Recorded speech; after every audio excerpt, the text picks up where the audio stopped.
Do you guys remember Call of Duty Black Ops Declassified? The failed Call of Duty game that came out exclusively for the PS Vita, Sony's failed handheld.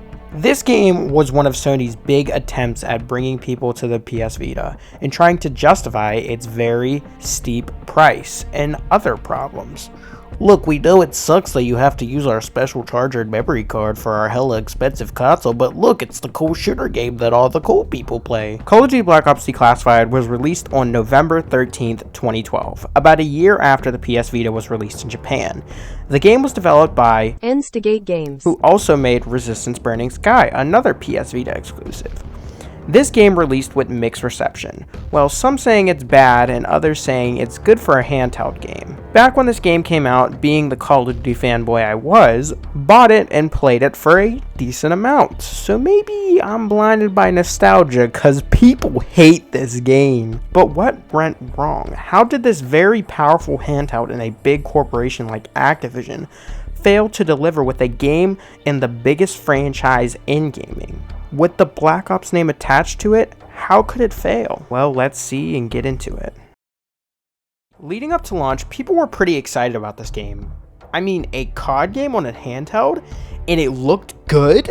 Now, the graphics aren't nothing to go bananas over, but I mean, when people were watching this trailer back in 2012 on a handheld, this game looked amazing. And to be fair, this game does hold up pretty well today. I mean, it beats out most mobile games and even looks better than a lot of COD clones nowadays. But I'd give that to just a testament of how ahead of the time the Vita was.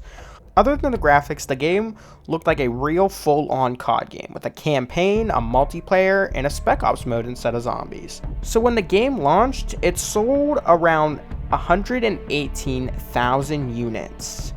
And people were not happy. Getting a Metacritic score of 33 and a user score of a 5.0, but it still got a higher score than Call of Duty Vanguard. Anyway, the game also got a lot of 2 to 3s out of 10s. Complaints being bad controls, small maps, bugs galore, and missing key features. Were they right though? Well, I think it's about time we look into the game. Starting with the campaign.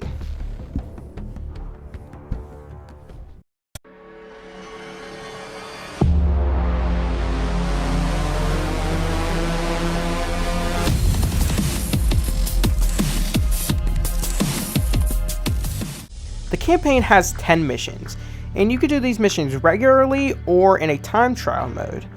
That's not a bad start. I mean, that's more than you get with most regular COD games. And it has an interesting premise for the story. The game has 10 missions and takes place in between BO1 and BO2. The story is about someone listening to tapes made by a man named Ryan Jackson, also known as just R. Jackson. Ryan was a CIA analysis during BO1. His job was to analyze materials that were involved in missions done by Op-40 and SOG, two main units in BO1. He also analyzed all intel relating to Project Nova, the project where Nova 6 was created, a chemical made by Germans in World War II and then the Soviets during the Cold War.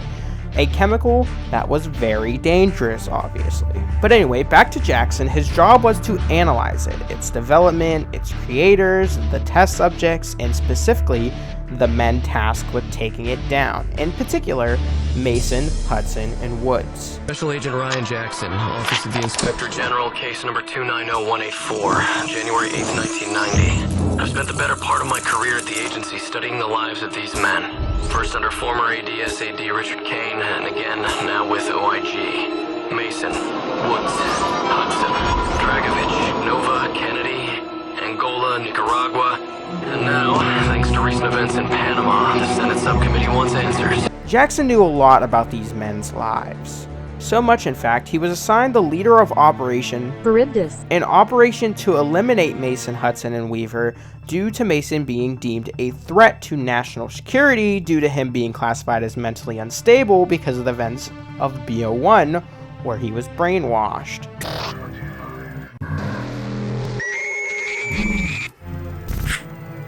Trying to fuck with my mind! You failed!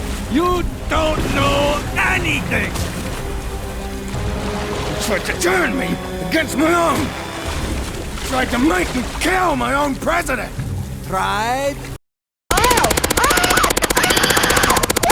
And Hudson and Weaver being included due to them having Mason's back in preventing them from completing this mission. The mission didn't end up going anywhere, and the men lived. Well, depending. This did not stop Jackson from his goal, though. Jackson would continue to monitor these guys' every move up until Operation Just Cause, where, spoiler alert for BO2, Hudson and possibly Mason! would die, and Woods would be crippled. This would cause Jackson to go in deeper into what led up to this event. This made him make reports about missions that Woods and Mason went on through 1975 to 1979, leading up to the events of the BO2 Just Cause mission. This is finally when we get into the game, where things start to get stupid. Up until this point, it sets up a good story about a background character that spent the whole Black Ops series being in the shadows of all the major events. But they do nothing with this. He's just here to narrate what you're going to be doing in the missions of the game. With coordinating every drop of Soviet human intelligence from one side of the wall to the other. He knew by name every last Eastern Bloc asset in play in West Germany. Walking knock list. Mason's mission was to capture Beloff alive for interrogation. Needless to say, things blew up. It barely has any connection to the other games other than it having the names of these characters. Let me keep going and try and explain to you the best I can of the rest of the story of this game. So Woods and Mason do some casual Black Ops things. They blow up some shit, rescue some hostages, get some documents, and then for about 2 missions, they start to have a cohesive story about the Soviets trying to start the production of Nova 6. But this ends up going nowhere and ends up with Woods just blowing up everything, and then it goes back to blowing stuff, rescuing stuff, and getting some more stuff. Then it starts to lead up to an actual interesting ending, where any research into the lives of Mason, Hudson, and Woods is suspended by the DCI, and any research gathered by Jackson needs to be sent over to the DCI and classified as top secret, giving us Jackson's last log. Special Agent Ryan Jackson, OIG Investigators Log, case number 290184, January 12th, 1990. On orders from DCI Stansfield Turner, the inquiry into the career histories of Alex Mason, Frank Woods, and Jason Hudson is hereby suspended. All materials associated with said investigation are to be classified top secret and returned directly to the office of the DCI. Case closed. Everything this man has done, all the years he's spent on documenting these guys' crazy lives, having to be sent away and never to be seen by anyone. But then the tapes become declassified, and now you as the player, whoever you are, get to witness what these classified tapes are. And while listening to these tapes and seeing the game play out, you find something crazy, something that connects this game from BO1 to BO2. A kind of prequel. There's one last tape you listen to.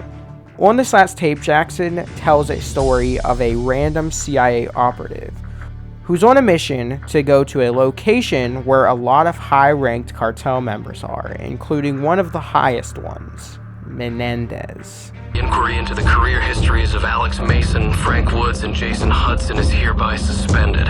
All materials associated with said investigation are to be classified top secret and returned directly to the office of the DCI.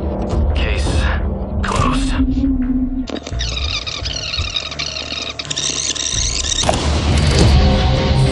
Case number 290185, January 12th, 1990. A joint covert raid between the division and Nicaraguan Contras on May 21st, 1982 resulted in a massive power shift in the Central American drug trade. The agency learned of a sit-down of Nicaragua's most powerful cartel leaders and saw a window of opportunity to consolidate and control narcotics exports into friendlier hands.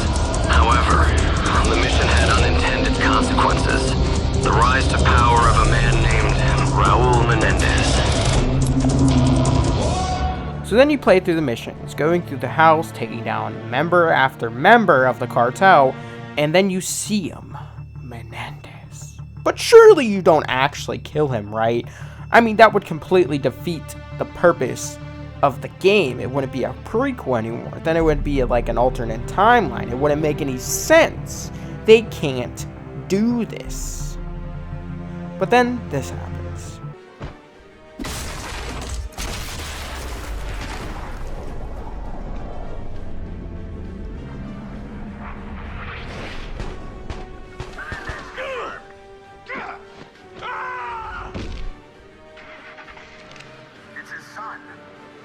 Yep, and that's how the game ties into all the other games. You witness what caused all of BO2, and you witness the events that started Menendez's descent into madness.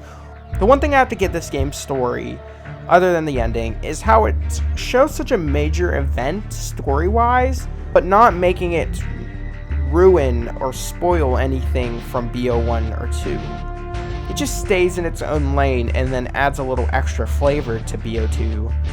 Other than the ending, the rest of the game is complete, utter trash. That's boring and repetitive as how to play. It's only filler so that they can show off the ending and make you go on and forget about everything that happened. Well, guess what? I didn't. There was no point to it, and it was just boring as hell. Well, you might be asking, well, what made it so boring? Well, I'm glad you asked. Let's talk about the gameplay. So I'll go more into depth about the movement and gunplay when I talk about the multiplayer, but for now, all you need to know is that it feels like a COD game if you're playing it with Green Army guys. But let's get into the good parts about the gameplay. Each campaign mission is short, there's a good variety of weapons, and there's a mission where you snipe. Okay, let's get into the bad. So remember when I said the missions are short about 5 seconds ago? Well, I mean they're under 10 minutes. But guess what that means? That means no checkpoints. Yes, there are no checkpoints in the entire game. And I guess that's because the levels are short, but when you sit here and spend 6 minutes plus on a level, then you die and have to do it all over again, that gets pretty fucking old very quickly. And let me tell you, you're going to be dying a lot in this campaign. Because this AI is completely random. And I don't mean good random, like the AI is hard to predict. I mean, whoever programmed this motherfucker don't know what difficulty is. One of these bots will sit there in front of your face and not shoot you. And then another one will sit there and beam you with absolute perfect precision while you're running away from them. It's terrible, and it causes so many stupid deaths, because you'll sit there and you'll kill a whole room of them without taking any damage, and then one of them will lock onto you and kill you instantly without you being able to react. And it makes it worse, because then you gotta start the whole level over again. And that's just the normal difficulty. I didn't even talk about the others. There's 2 other difficulties, Hardened and Veteran, and well, they're even worse! On top of the random AI that gets even worse on these difficulties, and no checkpoints, now you die in 2 hits! And don't even try Veteran, you basically get one shot the entire time. Other than that, the time trial mode is trash, and you get stuck on about every doorway in the game. And don't even get me started on the biggest issue in this entire game. This damn game keeps freezing and crashing on loading screens. You have to try and do a no death run on this campaign, because once you die, the game either freezes or you gotta restart your console because it crashes. If it freezes, you have to exit the game and close it, and it will corrupt your save data, so then you gotta restart the whole console. And this was a problem I had when I first played the game back in the day. They never fixed it. So anyway, my overall thoughts on the campaign is just infuriating. Just because of the potential loss in the story. It could have been a cool story about this guy's life throughout the games and about Woods and Mason's top secret missions. But no, we just got mid. And the second part that's worse is just the lack of variety in the missions. The missions feel like a complete utter blur except for the last one where you kill Menendez. Everything else is basically just Woods and Mason going to a map, shooting a bunch of guys and leaving. There's no connection to the other games. There's no importance of any of these missions. There's no significance. There's no enemy, really. There's nothing at stake. It's just a absolute blur throughout the entire thing, and it's just such wasted potential. This campaign gets like a 4 out of 10, bro. This is just trash. And the whole tech issues just put a mountain of doo-doo right on top of the whole experience.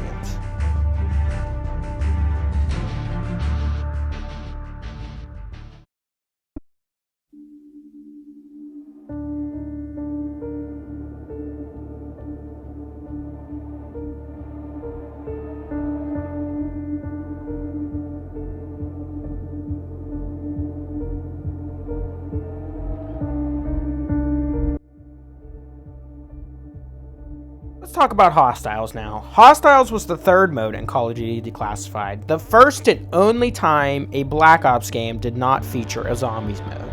You know, part of me wants to be like, yeah, that makes sense. You know, the Vita being a handheld, it probably would have been really hard to make a zombies mode for it. But no, fuck all that. I said this was the only Black Ops game to not have a zombies mode. The fucking DS port of Black Ops had a damn zombies, but this one didn't? What the fuck? That doesn't make any sense. Look at this! Look at this! They couldn't have made something better than this on this handheld? See, a Hostile is at least. Well, it's basically Spec Ops from Modern Warfare 3, if you took everything that made Modern Warfare 3 Spec Ops fun. The mode has 5 maps. Similar to Modern Warfare 3, they're MP maps. We'll talk about the maps when we talk about MP. Anyway, it's just a simple round-based mode. You sit there, kill some things. There's only 2 enemy types. There's regular and close-range bombers that come every 2 rounds and usually have different guns than the normal dudes, and they also explode. Every round, a care package drops, giving you either a gun, a kill streak, or ammo. And that's it. Yup, like I said, everything fun about Modern Warfare 3 mode, gone. No money to buy any guns you want, no attachments, no level progression, no cool enemy types, no dogs, no juggernauts, armed dudes, helicopters, gas dudes, nothing. It's pathetic. I wouldn't mind the game not having zombies if this mode was good, because I actually like Spec Ops from Modern Warfare 3 more than like Advanced Warfare zombies and World War II zombies. A good Spec Ops mode can be amazing if done right, but they just ruined it. They didn't put any effort into it, and it's just the bare minimum to please Activision. And they failed. A good third mode can go a long way for our COD games. Games like BO3, where everyone hated the exosuits and the multiplayer wasn't favorable at all, but the game's held up a lot by zombies. Same thing with Cold War. Remember when all these big streamers were playing zombies instead of multiplayer on the release of Cold War? It was great, but this mode, they completely butchered it. And I would say it's because of limitations, but then I look at games like Killzone Mercenary and just realize it's just laziness. There's no redeeming qualities to it, there's no variety, it gets stale in 5 minutes, and there's just nothing to it. I want to talk more about it, but there's just nothing. It's just nothing.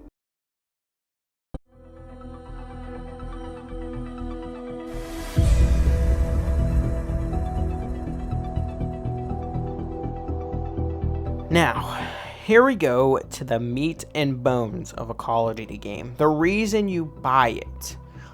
The multiplayer. Now, I actually sunk quite a bit of time into this game, spending around 22 hours. It's more time than I probably played the entirety of Modern Warfare 2 2022. Now, that must mean it's alright. Well, let's talk about it. Content first. Call of Duty Black Ops Declassified had only 6 MP maps, and stayed only having 6 MP maps. The maps were Shattered, Nuke House, Container, Range, Intel, and Rocket, with each map just being a small version of an BO1 map due to the small 4v4 gameplay. Nuke House being Nuketown, but just one house, Container being a small shipment, which is the only time shipment was in a Black Ops game, Range being a small part of firing range, Intel being a small part of grid, Shattered being a small part of Cracked, and last but not least, Rocket, which is a small part of Dome from Modern Warfare 3. Crazy, I know.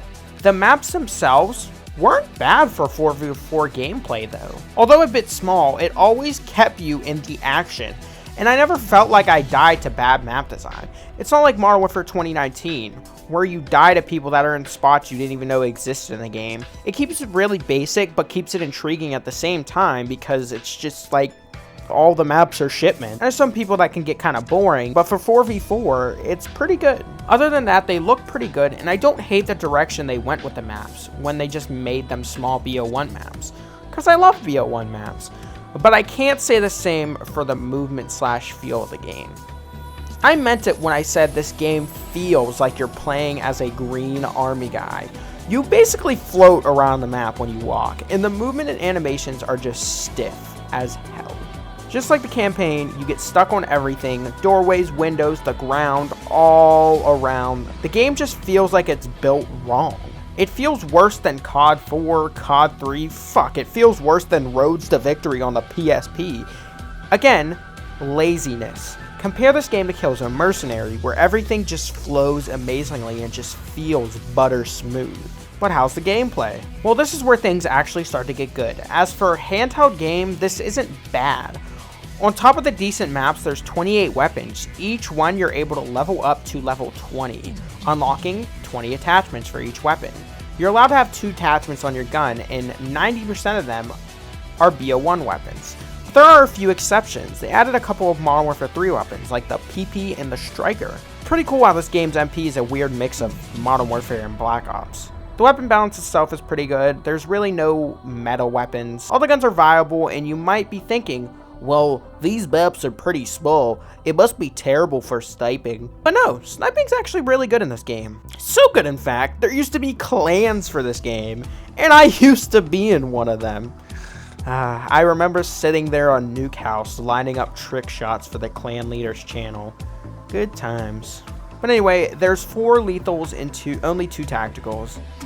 And to top it all off, it has the BO1 perk system, with 3 tiers with 4 perks in each tier. All the perks that people love are here, and even some perks that people have been begging for years in the COD series, like Dead Silence. All the perks actually feel useful and impactful. The class customization in general feels good. You can actually build classes around your playstyle. On top of that, there's a whole challenge system and even a full-on prestige mode.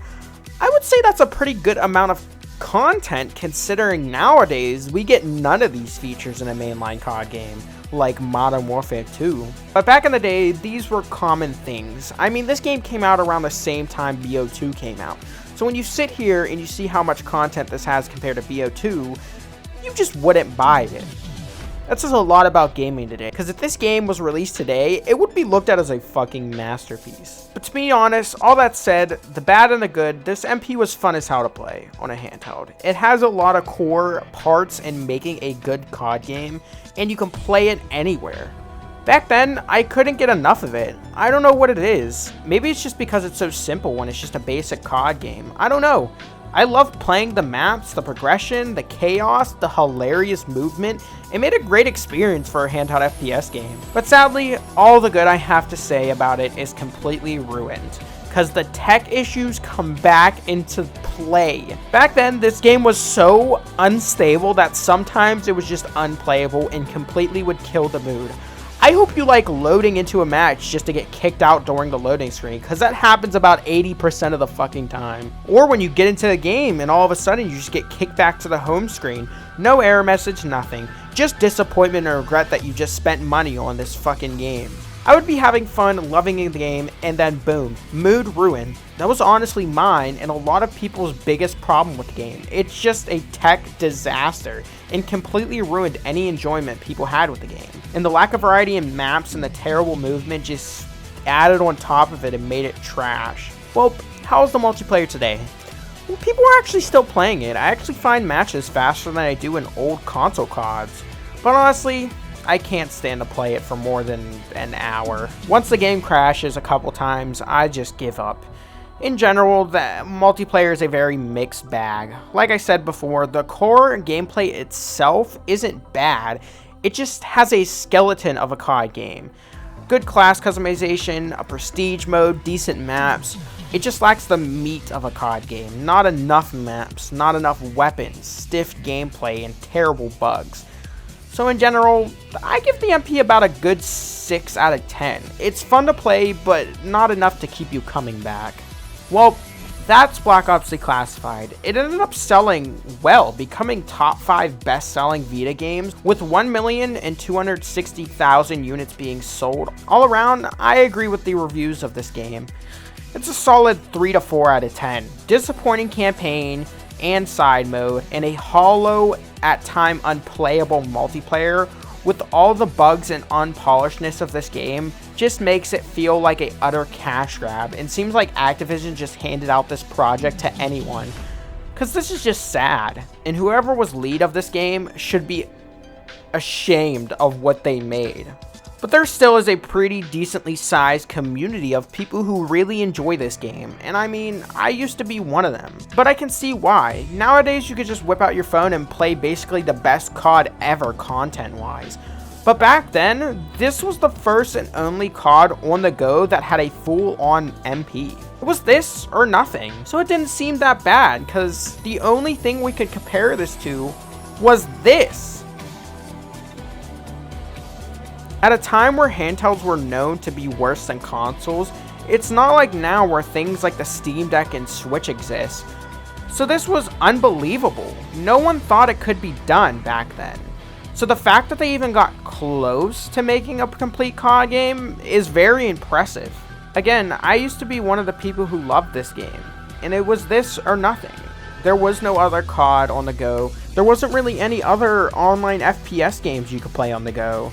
So again, it doesn't seem so bad, but then you compare it to a game like Killzone, and the lack of effort and novelty just starts to fall apart. So overall, I think this game should never be forgotten. So it can always be an example of how a gimmick of a game at the time can only take you so far. You actually have to try and make a good game. But this video is getting really long, so I'll stop rambling.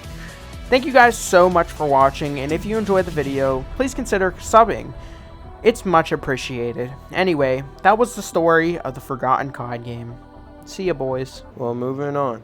Funny, because I only know a couple of your songs, but I love when they come on. Word. I'll take it. Baby, I'll take it. While I'm staring at you, because I'm picturing you naked.